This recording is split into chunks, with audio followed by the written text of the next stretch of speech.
Why so many EV companies fail. Enjoy your day, everyone. I'd like to take this opportunity to welcome you to my channel, where we explore the world of business and simplify difficult business concepts into content that is simple to understand. We are going to be focusing our attention on the electric vehicle EV market beginning today.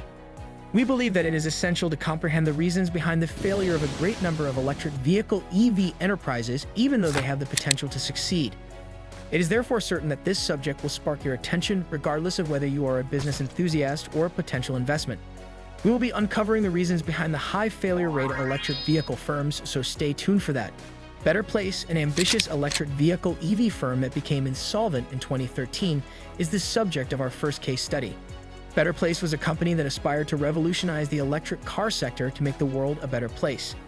The name of the company encapsulated the very essence of its objective for the company: exchanging batteries at designated stations in a manner analogous to filling up a conventional automobile at a gas station was the idea behind this innovative concept. It was a daring and forward-thinking concept, one that attracted a lot of attention, enthusiasm, and major investment for the company. Better Place's trip, on the other hand, did not go as smoothly as they had anticipated it would. It is possible that several circumstances contributed to the failure of the company. Insufficient reliance on financial assistance from the government was one of the primary factors. Better Place found itself in a financially vulnerable situation because these subsidies were no longer available. A further point to consider is that the company developed too rapidly before it had established a stable consumer base. Additionally, it entered markets such as Israel and Denmark without having a sufficient understanding of the local dynamics and the tastes of the customers in those regions. Due to the rapid expansion of the corporation, it became challenging for the business to continue its operations.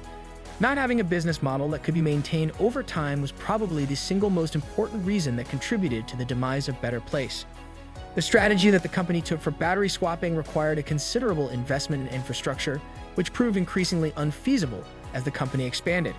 What we can learn from the narrative of Better Place is the significance of having a sustainable business strategy and growth that is quantified. It serves as a reminder that although innovation and ambition are unquestionably important in the business world, they must be tempered with economic sustainability and a comprehensive comprehension of the dynamics of the market. Following that, we will be focusing on Fisker Automotive, an electric vehicle EV firm that had a lot of potential but filed for bankruptcy in 2013. The year 2007 marked the beginning of Henrik Fisker's venture into the electric vehicle sector, which would later become known as Fisker Automotive. The Fisker Karma, the company's main product, was a plug-in hybrid luxury sports sedan that garnered a lot of attention and promised a new era within the realm of environmentally responsible luxury. Nevertheless, Fisker Automotive was eventually brought to an early end, despite the original promise it made and the fanfare it generated. The failure of Fisker Automotive can be attributed to several different causes together. Most importantly, the high cost of production was the primary concern. Because the Fisker Karma was a luxury vehicle with a price tag that matched its level of luxury, it was inaccessible to a large portion of the market, which dramatically reduced the number of potential customers it might attract. Ineffective marketing methods were another factor that contributed to the growth of this problem.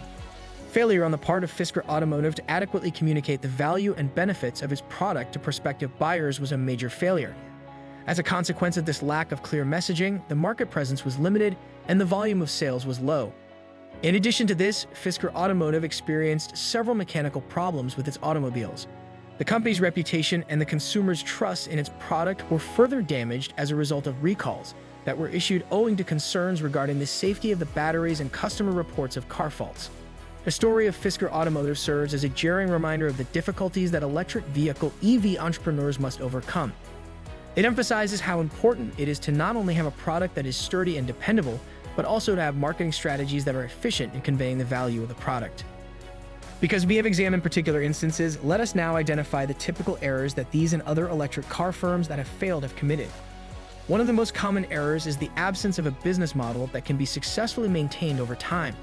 Some businesses place such a strong emphasis on the product that they fail to pay attention to the business side of things. They fail to take into account how they will create continuous revenue, how they will control costs, and how they will scale up production, and as a result, they frequently find themselves in financial problems that they are unable to escape, regardless of how inventive or high quality their vehicles may be. On top of that, there is the problem of ineffective marketing methods. Not only is it necessary to construct an excellent electric vehicle, but it is also necessary to make people aware of it.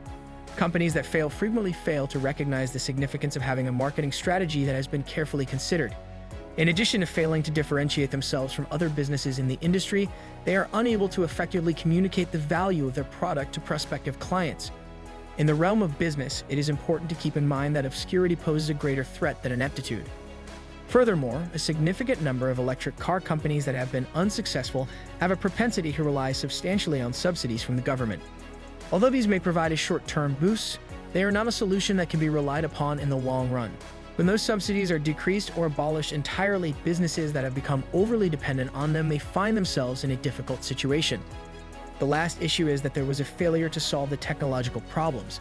Since electric vehicles are complicated machinery, they will inevitably experience technological difficulties. Nevertheless, how a corporation reacts to these problems is important. Several businesses choose to disregard or minimize these issues in the expectation that they will disappear, but they do not. Instead, they undermine the faith that customers have in the organization and its reputation. These common errors, which include a lack of a sustainable business model, bad marketing methods, an excessive reliance on subsidies, and a failure to solve technical concerns, can ultimately fail a company. Although there's a challenging path to travel, future electric car manufacturers can steer clear of these mistakes by gaining knowledge from the experiences of the past. When future electric vehicle firms have a better understanding of these recurring faults, they will be better able to avoid a similar destiny. As we draw to a close on our trip, it is important to keep in mind that gaining an understanding of these setbacks can serve as a stepping stone to success.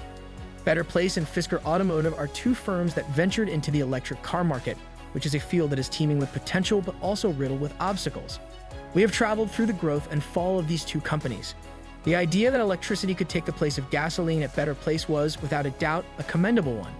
However, their failure to adequately measure the market's readiness for such a significant transformation was the cause of their downfall, which was exacerbated by their overambition. Fisker Automotive, on the other hand, was unable to overcome problems with quality control and an excessive reliance on government funding, even though they were able to create an electric vehicle that was physically attractive.